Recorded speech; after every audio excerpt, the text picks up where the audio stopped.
Higher studies নিয়ে যে আমাদের কিউরিসিটি থাকে ওইটা শর্টলি আমরা জানার জন্য একটা ভালো সেমিনার ছিল এটা, যে একটা ইন শর্ট অল্প সময়ের মধ্যে আমরা হায়ার স্টাডিজের যে বেসিক ধারণা ওইগুলো নিয়ে খুব ইজিলি জানতে পারছি এখানে। হায়ার যে সেমিনারটা ছিল সেটা খুবই ইনফরমেটিভ ছিল, আর উনি আসলে আমাকে ধারণা দিয়েছেন যে কিভাবে আমরা অ্যাপ্রোচ যাওয়ার জন্য শুরু থেকে শেষ পর্যন্ত কি কি লাগে সব ক্লিয়ার করেছেন।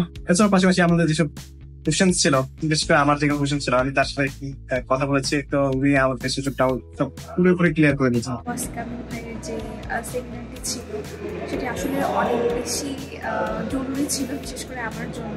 যারা বাইরে যেতে আগ্রহী তাদের অনেক ধরনের প্রশ্ন থাকে, সেই প্রশ্নগুলোর উত্তর আমরা অনেক জায়গায় খুঁজতে থাকি কিন্তু উত্তরগুলো খুঁজে পাই না। তো সেই প্রশ্নগুলো আমরা ফ্রেন্ডলি ভাইয়াকে জিজ্ঞেস করতে পেরেছি এবং ভাইয়াও অনেক বেশি ফ্রেন্ডলি ছিলেন এবং আমরা বলা যায় যে গল্পের মাধ্যমে আমরা অনেক কিছু জানতে পেরেছি। এবং ভাইয়ার যে প্রেজেন্টেশন ছিল হায়ার স্টাডিজ নিয়ে সেটাও অনেক বেশি ইনফরমেটিভ ছিল এবং সেখান থেকে আমরা অনেক কিছু জানতে পেরেছি। আর ভাইয়ের সেশনগুলো অনেক ভালো ছিল, যে মানে সাজানো ছিল, যে একটার পর একটা সিরিয়ালি অনেক সুন্দরভাবে সাজানো ছিল। তো আমাদের ওভারঅল একটা ভালো ধারণা হয়েছে, আর ইন ফিউচার আমরা আরো বেশি ভালো জানতে পারবো আশা করি। ওভারঅল সেমিনারটি অনেক সুন্দর ছিল।